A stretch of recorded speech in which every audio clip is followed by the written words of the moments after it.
Ayo bersolawat, ayo bersolawat, selalu bersolawat, selalu bersolawat. tak henti bersolawat, Yeah. dan terus bersolawat. Yeah. Solawat pada Nabi Muhammad. Sallallahu ala Muhammad, sallallahu alaihi wasallam, sallallahu ala Muhammad, sallallahu alaihi wasallam. Ya Nabi. Assalamualaikum warahmatullahi wabarakatuh.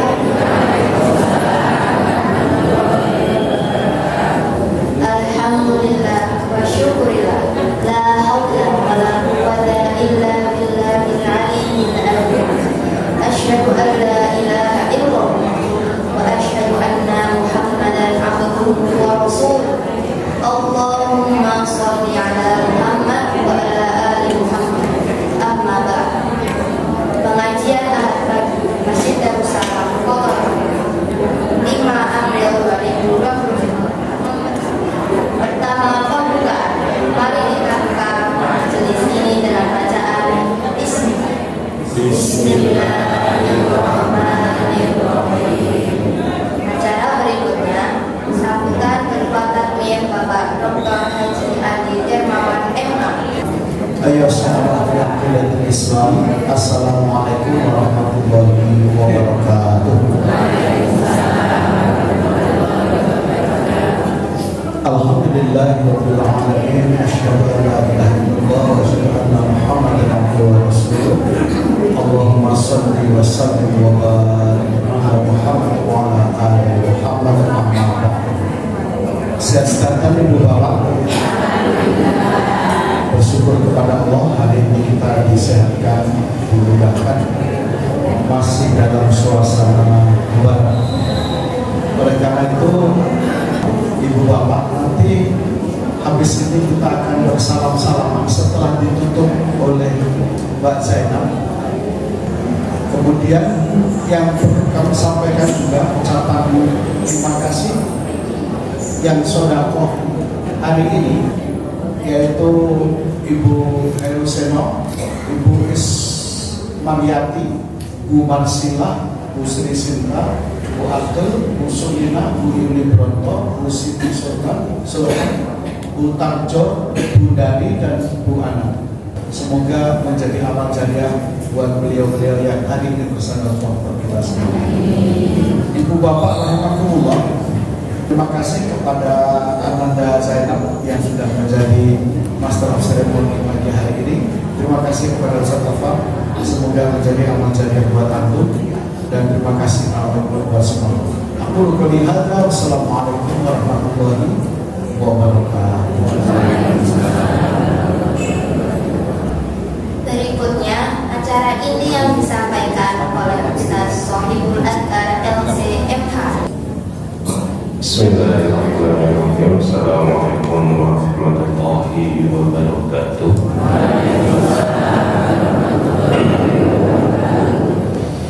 Alhamdulillah, alhamdulillah rabbil alamin, wa bihi nasta'inu ala umuri dunya wad din. Wassalatu wassalamu ala asyrafil anbiya'i wal mursalin, habibina wa syafi'ina wa qurrati a'yunina Muhammadin sallallahu alaihi wasallam. Yang saya hormati Bapak Kiai Haji Dr. Andi Darmawan selaku Ketua Takmir Masjid Darussalam beserta para jajarannya, Bapak Ibu Ketua Takmir yang telah menyukseskan kegiatan pengajian Ahad pagi pada bulan ini, dan juga para ulama, para sesepuh, ini sepuh, para bapak ibu, para adik-adik yang turut hadir dalam pengajian ini. Semoga dengan barokah kehadiran bapak ibu semuanya dalam pengajian Ahad pagi ini mendapatkan barokah, manfaat, kesehatan, dan dimudahkan dalam segala urusan, baik baik masalah dunia maupun di akhirat. Amin ya rabbal alamin. Pada pagi hari ini saya diminta untuk menyampaikan materi babakan hukum waris Islam bagian kedua. Kalau bagian kedua berarti asumsinya ada bagian pertama. Nah, bagian pertama mungkin yang sudah hadir ataupun masih ingat di majelis yang sama di beberapa bulan yang lalu saya menyampaikan tentang pembahasan waris. Pembahasan waris yang saya sampaikan di beberapa bulan yang lalu yaitu tentang beberapa hal yang sering disalahartikan ketika mendengarkan kalimat waris.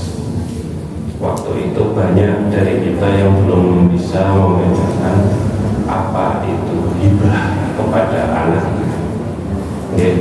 apa itu wasiat kepada keluarga ahli waris, apa itu yang disebut waris. Nah, hari ini kita sudah tidak lagi membahas hibah, kita sudah tidak lagi membahas wasiat. Kalaupun ada nanti kita tentang wasiat wajibah, yaitu wasiat sepertiga dari seluruh harta kekayaan yang diwasiatkan oleh si mayat kepada ahli warisnya, namun tidak boleh diberikan kepada ahli waris. Kenapa? Karena memang sudah ada jatahnya. Sepertiga itu sudah sangat banyak. Kalau sepertiga dari 9 juta kira-kira berapa? 3 juta. Kalau 3 juta itu mungkin sedikit, 3 juta sedikit gitu.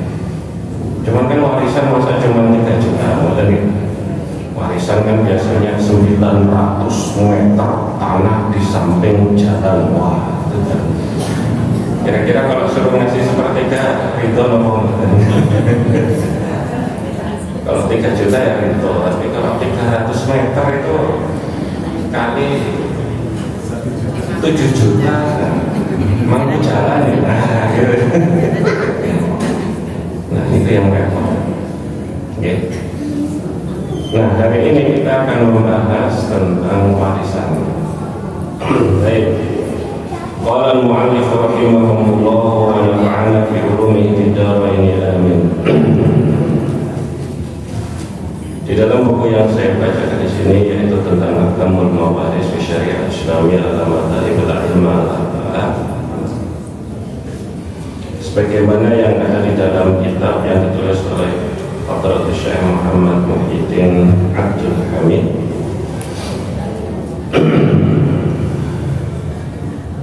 Ta'allamul fara'idha wa 'allamuha an-nasa fa in imru'un maqbudun fa inna hadzal ilma sayuqbadu wa tusriru fitan hatta yahtarifa al-ithnani fi faridatin fala yajidani ma yaqdi bainahuma. Sejatinya kehadiran Bapak Ibu hari ini niku sudah sampun angsal perintah ngasalipun Kanjeng Nabi Muhammad sallallahu alaihi wasallam. Terus Kanjeng Nabi niku sampun perintahkan kita sedaya niku untuk belajar bagaimana cara membagi warisan secara adil. Wa'alamuha linnas, tidak hanya belajar tapi juga diperintahkan untuk mengajarkannya kepada manusia. Pak ini merupakan makbudun. Kenapa? Karena nanti seumpama suatu hari Nabi juga akan meninggal. Maka dengan begitu fa'inna hadzal ilma sayuqbatu wa tusirul fitan, ilmu tentang pembagian waris yang sangat detail sekali di dalam Al-Quran ini itu juga akan diangkat dari muka bumi. Repot nih Bapak Ibu. Kenapa? Di dalam Al-Quran itu sangat detail sekali bagian anak perempuan berapa, suami kalau punya anak berapa, istri kalau nggak punya anak berapa. Sangat detail sekali. Tapi itu justru malah yang akan nambah hal yang sering disalahartikan ketika mendengarkan kalimat waris. Waktu itu banyak dari kita yang belum bisa membedakan apa itu hibah kepada anak,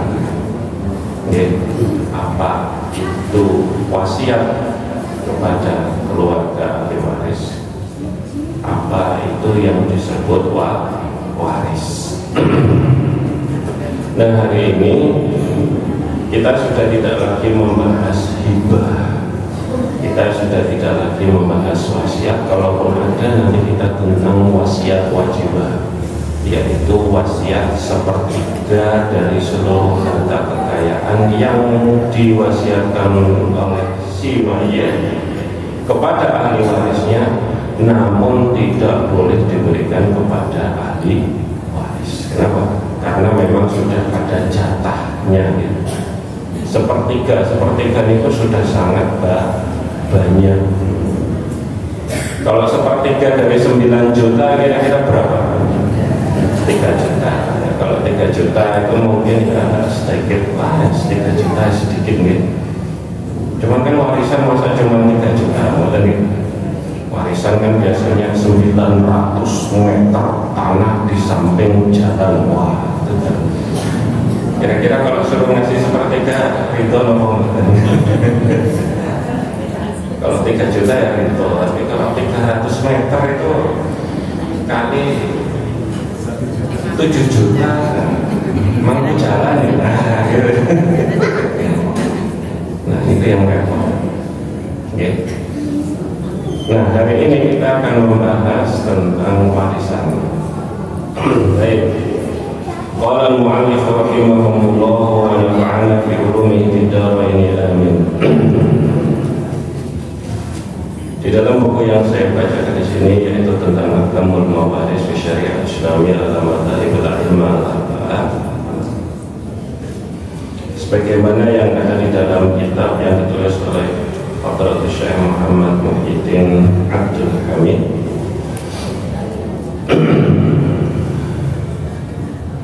Ta'allamul fara'idha wa 'allamuha an-nasa fa inni imru'un maqbudun fa inna hadzal ilma sayuqbatu wa tusfiru fitan hatta yahtarifa al-izdani fi faridatin fala yajdani ma yaqdi bainahuma. Sejatinya kehadiran Bapak Ibu hari ini niku sudah sampun angsal perintah ngarsanipun Kanjeng Nabi Muhammad sallallahu alaihi wasallam. Terus Kanjeng Nabi niku sampun merintahkan kita sedaya niku untuk belajar bagaimana cara membagi warisan secara adil. Wa'alamuha linnas, tidak hanya belajar tapi juga diperintahkan untuk mengajarkannya kepada manusia. Pak ini merupakan makbudun. Kenapa? Karena nanti seumpama suatu hari Nabi juga akan meninggal. Maka dengan begitu fa inna hadzal ilma sayuqbatu wa tusirul fitan, ilmu tentang pembagian waris yang sangat detail sekali di dalam Al-Quran ini itu juga akan diangkat dari muka bumi. Repot nih Bapak Ibu. Kenapa? Di dalam Al-Quran itu sangat detail sekali bagian anak perempuan berapa. Kenapa Bapak Ibu? Saya sudah membuktikan ketika saya mengambil studi S2, saya harus terjun ke lapangan. Saya sisir masyarakat yang ada di desa sebelah desa saya. Di situ ada yang melakukan proses warisan sebanyak 15 proses pembagian warisan. Harapan saya dari 15 proses pembagian warisan itu ya minimal ada 50%, berarti sekitar 7 keluarga yang membagi warisannya secara adil sebagaimana yang ada di dalam Al-Quran. Faktanya pripun Bapak Ibu? Faktanya dari 15 keluarga yang membagi warisan itu satu pun tidak ada yang sesuai dengan syariat atau sesuai dengan fikih. Nah, artinya dawuh Kanjeng Nabi itu sudah terbukti. Wa inna hadzal ilma sayuqatu wa tusarul fitan. Ilmu tentang pembagian warisan ini akan diangkat oleh Allah, dan dengan diangkatnya pembagian warisan ini akan menimbulkan fitnah.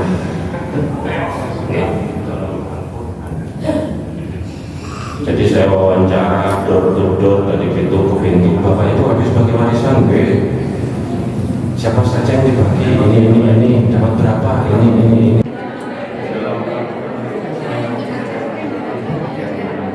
saya kan cuma wawancara gitu, tapi saya tidak menjanji, tidak memutuskan itu bagiannya hakim gitu. Nah itu ketika saya tahu ternyata benar sesuai dengan dawuh Kanjeng Nabi, ilmu ini akan diangkat oleh Allah dan akan menimbulkan fitnah. Dan terbukti ketika saya melakukan di lapangan itu tidak ada satupun yang sesuai dengan hukum waris Islam. Kapan itu hukum itu akan sesuai? Kalau ada konflik baru dibawa ke pengadilan agama, dari situ baru diputuskan. Ibu dapat segini, istrinya yang almarhum dapat segini, anak perempuan dapat segini. Jadi pengadilan agama itu menjadi pintu terakhir ketika terjadi konflik. Nah sedangkan kita ini Bapak Ibu yang sudah sepuh, Bapak ataupun Ibu yang memiliki harta yang kita nggak tahu kapan suatu saat mati, kira-kira rela anak-anak kita eker-ekeran pembagian warisan? Mboten rela. Maka dari itu ilmu ini perlu dipelajari. Suka tidak suka ilmu ini perlu dipelajari. Hatta ya'tariful isani fi faridatin fala yajidani ma yaqdi bainahuma. Fitnahnya ini terbukti dengan ketika adanya dua orang yang saling berselisih tentang berapa bagian yang seharusnya didapatkan, dan tidak ada satupun yang memutuskan siapa bagiannya berapa bagiannya untuk siapa. Makanya Bapak Ibu. Nah, kita di Indonesia hukum waris Islam yang kita pegang ini sudah diakomodir itu sudah difasilitasi oleh siapa? Oleh pengadilan. Artinya yang ada yang kita pelajari di dalam hukum Islam ini itu sesuai dengan yang ada di pengadilan agama. Kenapa? Karena tidak di semua negara itu bisa memfasilitasi hukum waris Islam sesuai dengan hukum Islam. Misal Bapak Ibu agamanya Islam, tinggalnya di Jerman. Jerman itu bukan memfasilitasi pembagian warisan sesuai dengan hukum Islam. Kalau di Indonesia bagaimana? Indonesia luar biasa. Indonesia itu mau memfasilitasi. Cuma di ngoten itu Bapak Ibu, sampai kapanpun pembagian warisan itu adalah ranah privat. Ranah privat itu ranah yang tidak bisa diajukan sebuah kados aduan. Misal A sama B sedang membagi warisan, sedangkan jenengan orang tua tahu kalau itu bagiannya nggak sesuai, jenengan lapor ke polisi buatan sakit. Buatan sakit. Oh itu nggak memberikan sesuai dengan haknya, saya lapor polisi. Oh buatan sakit. Itu ranah privat. Mau sampai kapanpun mohon maaf di dalam rumah itu kelahi sampai pukul-pukulan, eker-ekeran masalah warisan. Kalau tidak dilaporkan ke pengadilan, ya pengadilan nggak bisa proaktif datang ke situ, karena ini ranah privat. Selagi bapak ibu baik-baik saja dengan bagiannya, walaupun itu tidak adil dan tidak sesuai dengan hukum waris, pengadilan agama itu sifatnya pasif nih kalau itu, karena itu ranah privat. Seperti halnya pernikahan, itu ranahnya privat. Pak, saya agamanya Islam, monggo, tapi saya tidak mau menggunakan hukum waris Islam, monggo. Kenapa? Karena itu ranah privat, Bapak Ibu. Ya, kembalinya kepada pribadi masing-masing. Misal anaknya 3, yang satu mohon maaf, oh ini bawa wedik, wakal, wangel kandandane misal. Akhirnya yang dapat bagiannya itu hanya 2 orang, yang satu nggak dapat. Di Indonesia sah-sah saja. Selagi anak yang nakal ini tidak lapor ke pengadilan. Karena itu hal privat, hal yang sifatnya privat, tidak bisa pengadilan agama itu proaktif. Dia hanya pasif menunggu kalau memang ada masalah dan diadakan kepada dia. Nah, kapan itu warisan terjadi? Perbagian warisan terjadi kalau rukunnya terpenuhi. Rukunnya nomor 1 ada mayit, 2 ada ahli waris, 3 ada harta waris.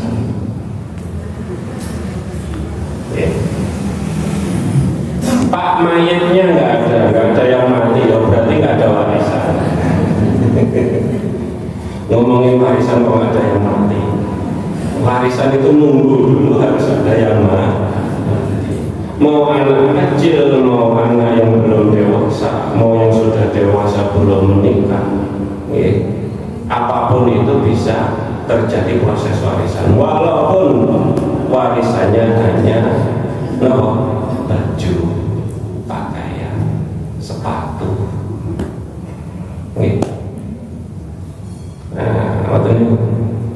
Terlebih zaman sekarang, zaman semakin maju, anak-anak muda itu sekarang bisa kekayaannya melebihi yang tua-tua.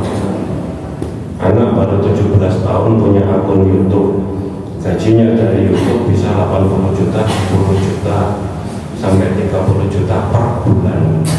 Pengakutan tiba-tiba mati,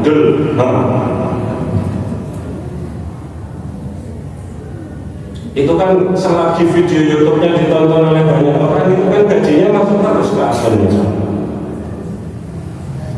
Itu akhirnya siapa yang dapat warisannya? Dapat warisannya bapak ibunya, adik kakaknya. Jadi disebut warisan itu kalau 3 rukunnya terpenuhi, yaitu siapa? Mayit, ahli waris, sama harta waris. Mayatnya ada, ahli warisnya ada, harta warisannya nggak ada. Nah ini yang repot. Kapan itu terjadi? Biasanya ketika hutangnya lebih besar daripada harta warisan. Hutangnya 2 miliar, harganya 100 juta.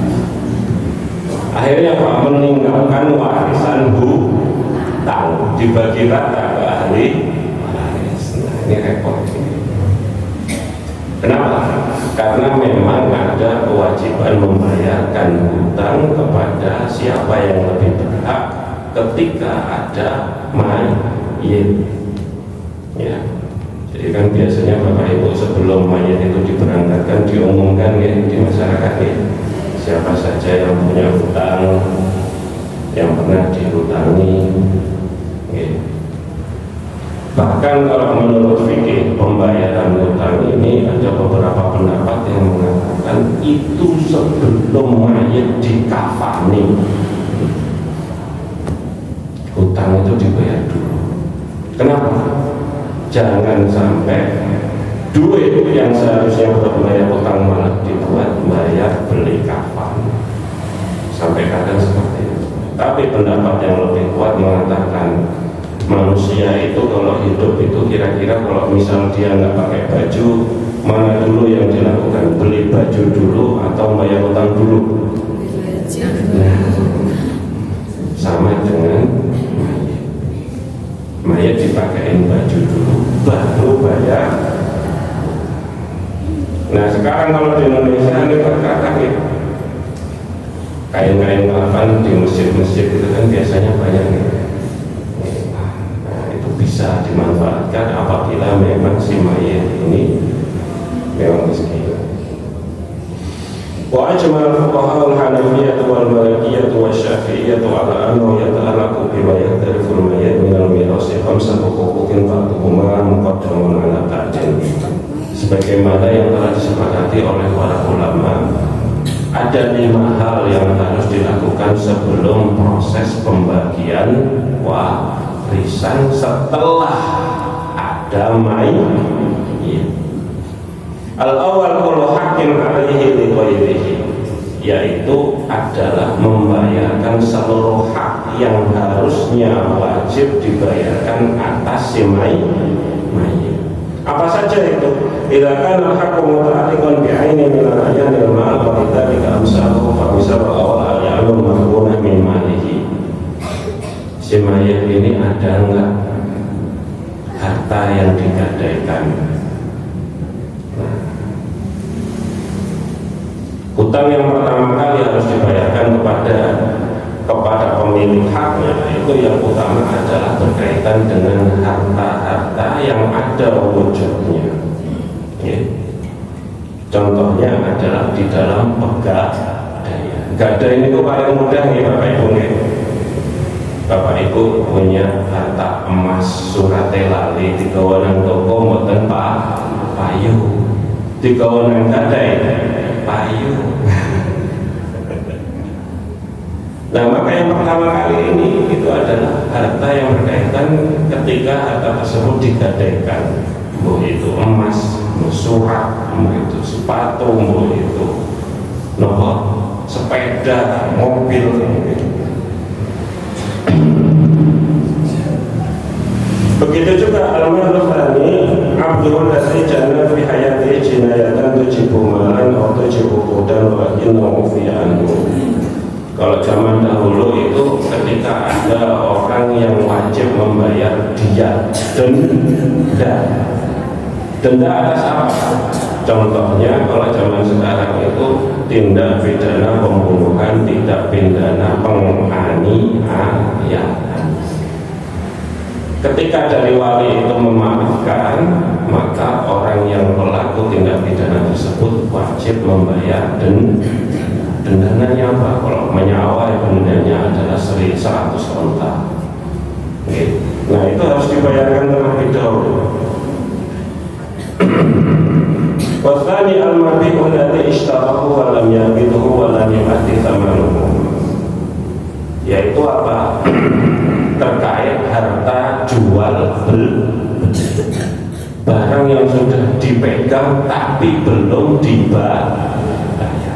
Napa malih zaman sakniki barang dibeli menggunakan Shopee Pay Later, pakai kredito, pakai FIF, nyicil mobil. Nah, kan mobilnya sudah dimanfaatkan terlebih dahulu gitu. Lah Pak saniki niku aneh Pak, cicilan niku pun wonten asuransinya. Kalau orangnya mati cicilannya ludes. Ini pun benten malih pembahasannya. Niki diasumsikan Anda nyicil kepada sesama orang. Mbak sepeda tak tumbas nggih. Tapi kalau cicil ping 3 nggih, baru dicicil sepisan meninggal. Maka yang harus diutamakan ya barang-barang yang seperti ini. Wa misal rabi al-ayam allati ajaraha wa qabada ajruha fi hayatihi wa mata qabla intihai muddati ijaratiha. Sama juga dengan barang yang disewakan. Okay. Barangnya sudah disewakan, sudah dimanfaatkan, tapi bayaran sewanya belum dibayar. Kan ngomong gitu. Orang nyewa mobil 3 hari, kira-kira bayar sewanya di awal atau di akhir? Okay. Ada yang di awal, ada yang di akhir misalnya. Baru dimanfaatkan sewaannya meninggal. Nah, wajah al-hanabilah hadal haqqu min qada'i duyumi haqqan wahidan wa qaddamu ala takfinil mayyit wa tajhizu kasarat hukum muta'alliqah bima yahliful mayyit indahum arba'ah. Nah, di sini banyak beberapa ulama yang mengatakan seharusnya harta-harta yang seperti ini dibayarkan itu didahulukan sebelum mengkafani mayit. Saya tanya Bapak Ibu, kira-kira kalau di kampung sini orang meninggal dibayarkan utangnya dulu atau dikafani dulu?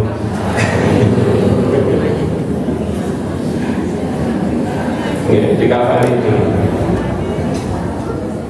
Tapi misal, ya Bapak Ibu, kalau jenengan ada hak yang harus dibayarkan oleh si mayit, haknya banyak.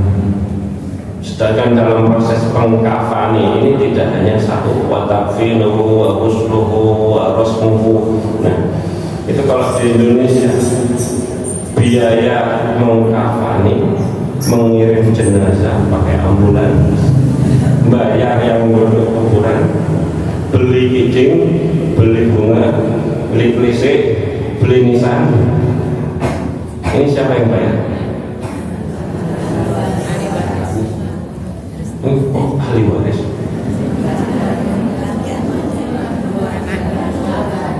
Keluarganya. Nah, ini berarti baik keluarganya. Ya. Nah, ini masuk di dalam pembahasan karena memang seharusnya diambil dari hartanya si mayit. Ya. Bagaimana kalau yang mati itu perempuan atau seorang istri? Siapa yang harus membayarkan ini semuanya? Suaminya. Ya. Tapi ada yang mengatakan itu masih suaminya atau bukan? Kok masih wajib dinafkahi? Sedangkan ketika dia sudah mati itu tali ikatan pernikahan itu sudah terputus. Karena hari itu juga dia menghelapkan nafas terakhir. Saat itu juga dia boleh menikahi adiknya. Betul apa salah? Nah, ini bicara hukum Bapak Ibu.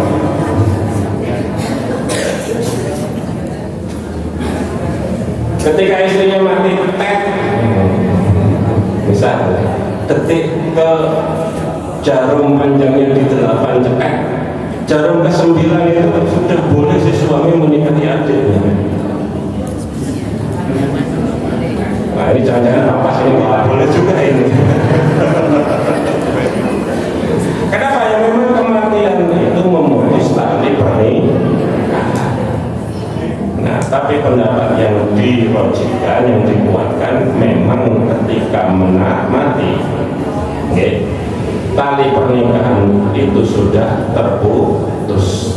Tapi asarnya sisa-sisanya itu masih ada. Maka dengan begitu dia tetap seperti halnya anak ketika mati yang wajib mengkafaninya, menyalikannya, membayarkan semua urusan. Itu adalah man yajibun nafaqah alaihi. Siapa yang diwajibkan nafaqah atasnya, yaitu siapa ya? Bapak ibunya. Kalau istri ya suami. Kalau suami, makasih ya dari suami kalau mati. Ya. Baik, yang kedua, watani tafinu matajhisu ila an-nudra ila kufrihi. Adapun yang kedua diambil dari harta si mayit, yaitu adalah proses mengkafani, proses tajhisnya sampai kepada meninggalnya, sampai masuk kepada kuburnya. Min ghairi israfin wala ta'tirin, tidak berlebihan dan tidak juga bermasin-masin. Masin-masin itu berpelit-pelit. Kalau laki-laki 3 helai kafannya, maka kurang dari 3 helai itu pelit. Lebih dari 3 helai berlebihan. Kalau perempuan itu 5 helai kafannya, maka kurang dari 5 helai itu pelit. Lebih dari 5 helai berlebihan. Loh Ustaz, kalau kain kafannya itu kain kafan yang bagus atau dari handuk biar kedinginan gimana? Maka di sini kain kafan yang dimaksud adalah kain kafan pada umumnya. Kenapa harus saya sampaikan? Karena di kampung saya itu ada semacam pemahaman seperti ini. Ketika berangkat haji itu bawa kain kafan. Kain kafannya ketika di Mekah dicuci pakai air zam-zam. Ini dari mana ini? Ini kan memberatkan sekali. Kain kafan harus dicuci. Tapi satu sisi saya suka itu mendengarkannya. Dia belum berarti sudah mempersiapkan kain kafannya sendiri-sendiri. Suaminya disiapkan 3 helai, istrinya 5 helai, anaknya yang perempuan 5 helai, 5 helai, 5 helai. Dibawa ke sana, dicuci air zam-zam. Ini ide dari mana? Ini memberatkan sekali. Nah itu ya Bapak Ibu. Nah, semua pembiayaan di sini diambil dari harta si mayit. Kira-kira kalau di sini proses dari bayar kafan, ambulan gratis kan? Gratis. Kalau nggak ada ambulan biasanya warga ngangkat. Nah, ini sampai ke kuburan, ya, itu gratis. Tapi alhamdulillah ya, kalau di Jogja itu tidak ada yang minta-minta di jalan. Pertanyaannya, sebenarnya banyak sekali pertanyaan ya, tapi satu yang menurut saya menjadi kunci, seandainya seorang muslim itu tidak menguasai keseluruhan poin-poin tadi itu, bagaimana atau apa yang bisa dilakukan agar nantinya ketika seorang muslim itu meninggal, maka proses pembagian warisnya itu tidak menyalahi apa yang sudah digariskan Allah. Misalnya, apakah dibolehkan sebelum meninggal itu kemudian mewasiatkan bahwa nanti kalau urusan warisan itu mohon diselesaikan oleh hakim misalnya begitu. Apakah dibolehkan begitu, dan itu apakah sudah mencakup keseluruhan kewajiban dia? Maksudnya nanti insya Allah di akhirat tidak lagi dianggap tidak melakukan kewajibannya untuk membagikan waris secara adil kepada para anaknya.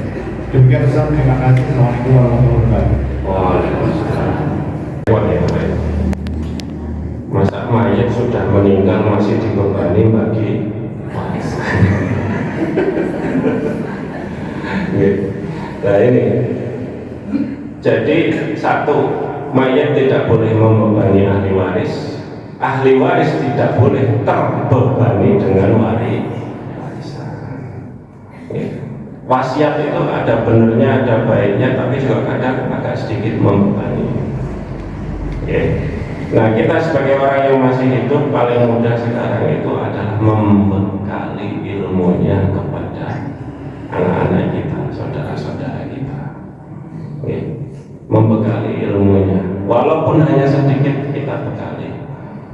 Pak, kalau jahit kayak misal dicairkan, gitu kan, bisa belajar ini. Paling gampang ya datang ke notaris, ajak anak-anaknya, sampaikan ke notaris, ini kekayaan saya, ini anak-anak saya, tolong dibagikan secara adil dan dimediasi, dibikinkan surat kesepakatan, sehingga nanti di kemudian hari dengan adanya kesepakatan itu tidak bisa diganggu gugat ketika si mayat meninggal.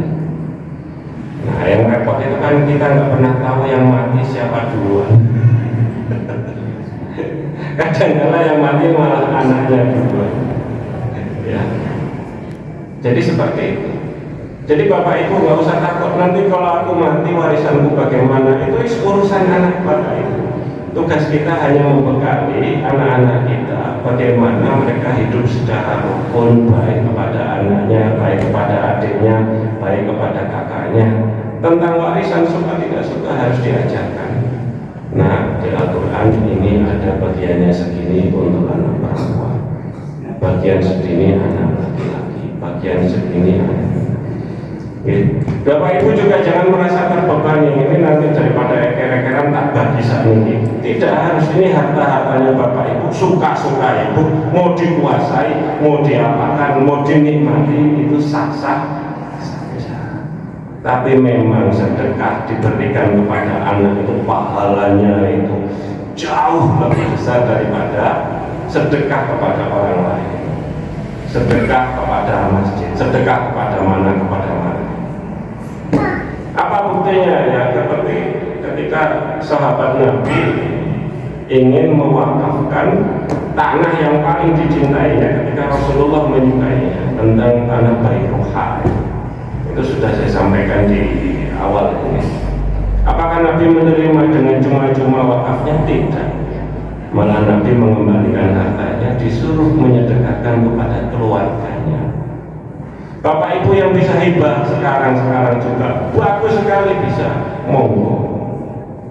Tadi ada yang juga bertanya, ini anak saya dari pernikahan pertama segini, anak saya dari pernikahan kedua begini, bagaimana warisannya? Saya tanya, yang mati siapa Pak? Kok ada warisan? Belum ada yang mati. Nah terus yang ditanya, kok warisan? Kan warisan disebut warisan kalau rukunnya terpenuhi, ada yang hidup, ada yang mati, ada harta. Berarti ini hibah. Kalau hibah bagaimana? Ya suka-suka Bapak mau memberikan hibah, dianjurkan itu adil, mau laki-laki mau perempuan. Tapi kalau sudah warisan, laki-laki bagiannya 2 kali dan perempuan. Kenapa? Karena ada kewajiban menafkahi, dan menafkahi ini bisa terhutang kalau tidak dibayar. Suami istri hidup 20 tahun, istrinya tiba-tiba mengklaim ke pengadilan, selama 20 tahun suami saya tidak pernah menafkahi. Bisa dihitung itu gaji suaminya berapa, dilihat itu, diambil itu nanti. Ya. Seperti itu. Suami istri cerai, habis itu anaknya ikut si istri. Selama anaknya ikut istri, suami ini nggak pernah, bapaknya ini nggak pernah menafkahi. Kebetulan bapaknya CEO. Tinggal dihitung berapa kali itu tidak menafkahi, diklaim ke pengadilan bisa. Itulah kenapa suami dapat 2 bagian. Ada kewajiban menafkahi. Nggak ada ceritanya istri sama suami menikah, istrinya kaya raya, suaminya miskin banget. Tiba-tiba suaminya lapor ke pengadilan, istri saya tidak menafkahi. Nggak bisa diklaim. Walaupun istrinya kaya raya, tapi juga ada hadis Nabi yang menceritakan bagaimana kalau istrinya kaya raya, suaminya miskin. Maka yang lebih utama disedekahi itu adalah suaminya daripada orang lain, pahalanya lebih banyak. Kadang-kadang kan apalagi di Indonesia sekarang suami atau istri laki-laki sama perempuan itu dapat porsi yang sama untuk berkiprah di jenjang karir yang sama, nggak dilihat lagi.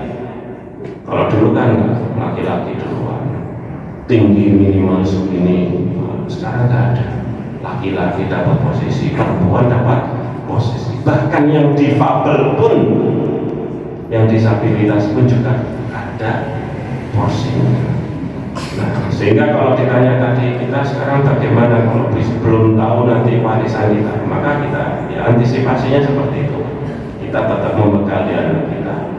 Ya, kalau memang hartanya banyak mau dihibahkan, silahkan, itu dianjurkan, bagus sekali. Tapi kalau dihibahkan harus adil. Kalau warisannya nanti urusan nanti. Kalau mau datang ke notaris lebih bagus lagi. Itu sebagai proses pencegahan. Ya, tapi itu tadi kekurangannya karena kita tidak pernah tahu siapa yang mati. Saya kira itu Pak, semoga bisa menjawab. Assalamualaikum warahmatullahi wabarakatuh. Menarik sekali mendengarkan penjelasan dari Ustadz. Ada satu hal yang ingin saya tanyakan, yakni tentang harta gono. Pertanyaannya adalah, dalam Islam adakah mengenal harta gono gini? Kemudian selanjutnya, kapan harta gono gini itu bisa dikaitkan dengan warisan? Adakah syarat-syarat yang harus dipenuhi supaya seorang istri atau seorang suami bisa mendapatkan harta gono gini manakala salah satu pihak itu meninggal terlebih dahulu? Itu aja. Terima kasih. Wassalamualaikum warahmatullahi wabarakatuh. Waalaikumsalam. Bapak Ibu mengerti harta gono gini ya? Apa itu harta gono? Harta bersama ketika pernikahan disahkan, maka saat itu juga seluruh harta yang dimiliki baik dari perempuan maupun laki-laki menjadi milik bersama. Hartanya apa? Gampangnya yang ada suratnya. Nah gitu ya, gampangnya gitu. Contohnya apa? Tanahnya dibeli kapan, itu kan ada tanggalnya di sana. Mobilnya dibelinya kapan, itu kan ada. Nah selain itu biasanya itu sulit diklaim kalau tidak ada suratnya. Harta gono gini itu apakah ada di dalam Islam? Kalau ditanya di dalam Islam, maka kita kembalinya merujuk kepada fikih. Kalau kepada fikih, di dalam fikih tidak mengenal harta gono gini. Harta istri, harta suami, harta suami. Tapi di Indonesia bagaimana Bapak Ibu? Di pengadilan di Indonesia, pengadilan agama itu mengakomodir kearifan lokal yang ada di masyarakat kita yang disebut harta gono gini itu disahkan. Kenapa? Karena memang ada beberapa penyebabnya. Salah satunya adalah kadang karena patriarki yang berlebihan. Aku yang kerja, aku yang nyambut gawe, aku yang golek, nah gitu ya. Istri itu cuman apa? Misalnya gitu ya. Cuman ngurusin anak, nggak ikut berkontribusi. Nah, ini salah kaprah nih Bapak Ibu. Coba sekarang saya tanya ibu-ibu, harta istri itu mana? Ayo, harta istri itu yang mana? Saya tanya. Ayo, jangan-jangan nggak tahu.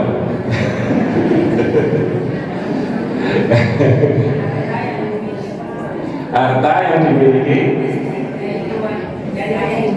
dari ayah ibunya, yang lain sebenarnya cuma itu. Dari penghasilan istri sendiri, betul. Terus apa lagi? Harta yang dikasih suami, betul. Nah ini ya menariknya di Indonesia itu Bapak Ibu. Pernikahan anak-anak muda zaman sekarang itu, mohon maaf ini harus saya sampaikan. Kadang gaji UMR Jogja itu berangkat nikah, Bu. Bayangkan, anggaplah gajinya itu 2,5 juta. Itu saya langsung bayangkan, itu yang dinafkahkan ke istrinya berapa? Sekarang gini aja Bapak Ibu, kemarin ketika Ramadan ada yang tidak puasa kan, kakek neneknya atau yang sudah sepuh dibayarkan fidyah, betul nggak? Nah fidyah berapa? Ayo, sekitar 30 ribuan ya. 30 sampai 50 ribu. Anggap sekarang istri kita itu kita bayarkan fidyahnya, kan ngasih makan orang miskin, ya kan ya? Kalau sekali makan 50 ribu, 3 kali makan 150 ribu 1 bulan. Ayo, repot itu. Di Indonesia itu para wanita itu soleh semua, mau menerima keadaan suami itu apa adanya. Kalau di Arab itu mohon maaf ya, suami-suami laki-laki itu banyak yang tidak menikah. Kenapa? Karena miskin, nggak mampu menafkahi wanita. Sekalinya dia kaya, istrinya langsung 4. Kalau di Indonesia gaji UMR Jogja aja udah berani nikah. Kenapa? Karena wanita-wanita kita itu dikasih makan gudangan itu setiap hari ya rela. Pecel itu alhamdulillah, tempe itu luar biasa. Sehingga itu. Nah sekarang saya tanya, terjadinya harta gonogini ini ya, itu ketika seorang suami dan istri menikah memiliki hartanya dimiliki setelah proses pernikahan. Contohnya apa? Rumah, biasanya kan gitu ya, toko, terus usaha, sawah. Nah ini ketika salah satu ini meninggal, maka 50% dari kekayaan ini itulah yang dibagi. Misal yang meninggal suami, maka 50% kekayaan yang dimiliki di dalam harta bersama inilah yang dibagi. Misal tanahnya 100 meter dimiliki setelah pernikahan, maka ketika meninggal si suami yang dibagi yang mana? Yang 50 meternya saja. Kenapa? Karena yang 50 meter punya dari 50 ini ada bagian istri, ada bagian anak, ada bagian orang tua kalau masih hidup. Gampangnya gonogini seperti itu ya. Nah yang repot itu ibu, yang repot kadang itu, mohon maaf, kadang itu harta itu dipegang semuanya oleh suami, sehingga ketika dalam proses pernikahan sampai mati, istri itu tidak pernah megang hartanya. Baru ketika mati, istri megang. Nah, ini kan sayang sekali ya. Atau kalau nggak sebaliknya, ketika dalam pernikahan istri itu nggak pernah megang hartanya, ketika cerai cetes, saat itulah dia baru merasakan, oh ternyata saya dapat 50% dari kekayaan yang dimiliki selama proses pernikahan. Nah itu kan akhirnya seakan-akan memotivasi untuk cerai. Karena apa? Dengan cerai dia memiliki 50% kekayaan yang dimiliki selama proses pernikahan. Nah ini kan jadi nggak benar. Maka yang benar apa? Yang benar adalah ketika suami punya uang, itu langsung dinafkahkan kepada istrinya. Istri senang. Ketika istri senang, istri mendoakan. Ketika istri mendoakan, suaminya semakin kaya. Sehingga apa? Setiap hari itu suaminya menafkahi istrinya. Sekarang saya tanya, kira-kira kalau nafkah suami itu yang diberikan kepada istri makin tahun makin banyak, pengen cerai apa enggak? Makin sayang, pasti makin sayang, pasti semakin dirawat terus ya. Gimana? Biar semakin semangat kerjanya, biar semakin sehat, biar semakin nafkahnya makin baik. Nah ini yang sering dilupakan di kita. Cuma ya kembali lagi kepada kebiasaan hidup di masyarakat kita. Ya. Kita ini di sini saja nikah itu cukup dengan seperangkat alat. Akhirnya apa? Yang terjadi Bapak Ibu dulu kan nikah itu dua-duanya dalam keadaan nol, mencari uang bersama-sama. Sedangkan Bapak Ibu, secara hukum Islam, kapan seseorang itu bisa menikah? Itu yang pertama itu harus bertakwa dulu. Bukan mampu bertakwa dulu. Yang kedua itu baru mampu. Sekarang saya tanya, kadar minimal kita miskin itu kan tadi dengan fidyah sekali makan 30.000 dikalikan 3 kali makan berarti berapa? 150 apa? 90.000, anggaplah 90.000 paling murah dikalikan 1 bulan. Nah, itu kadar minimal yang bisa kita nafkahkan kepada istri, gampangnya segitu. Itu baru 1 istri. Kalau anaknya 3, 30.000 kali 3 anak, kali 3 kali makan, kali 1.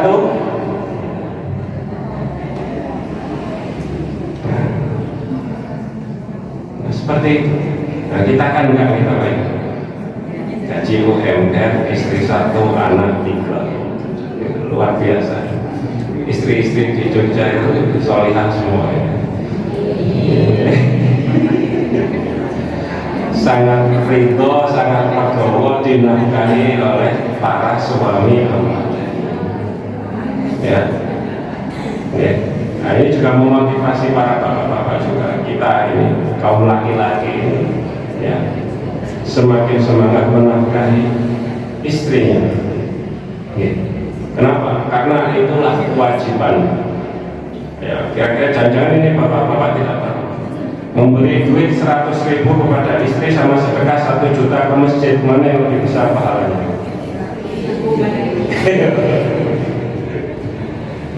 Bedakan antara kenapa? Sedekah wajib sama sedekah sunnah. Baik, karena sudah dikode di belakang, kita tutup pengajian kita.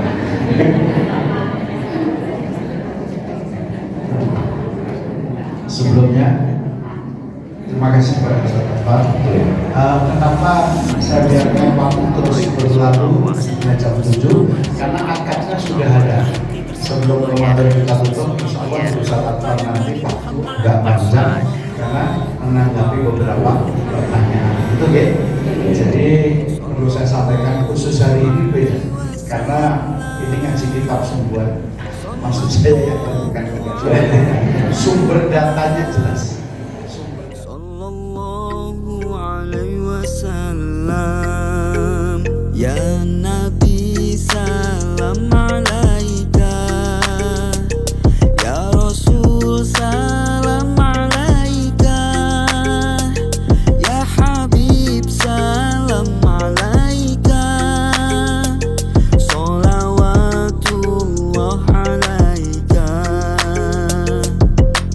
Ayo bersolawat, Ayo bersolawat, selalu bersolawat, selalu bersolawat. tak henti bersolawat Yeah. dan terus bersolawat. Yeah. Solawat pada Nabi Muhammad. Sallallahu ala Muhammad, sallallahu alaihi wasallam, sallallahu ala Muhammad, sallallahu alaihi wasallam.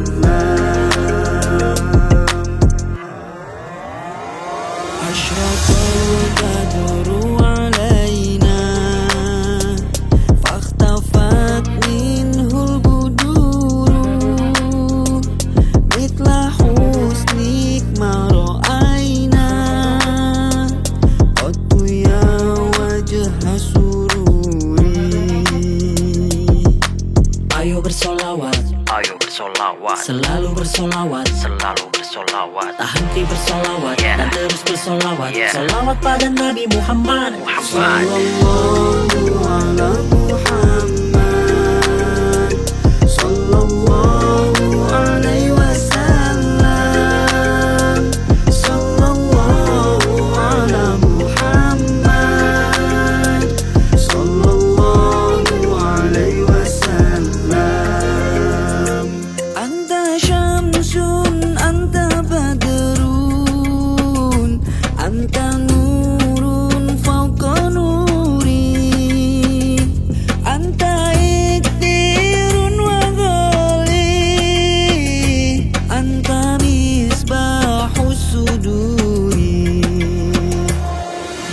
Allah beserta para malaikat tak pernah berhenti untuk sholawat. That's Bahkan right. malaikat Jibril mengajarkan sholawat Sure. yang terbaik untuk Nabi Yeah. Muhammad. Sallallahu alaihi wasallam. Selalu bersolawat, tak henti bersolawat dan terus bersolawat. Solawat pada Nabi Muhammad. Sallallahu ala Muhammad. Sallallahu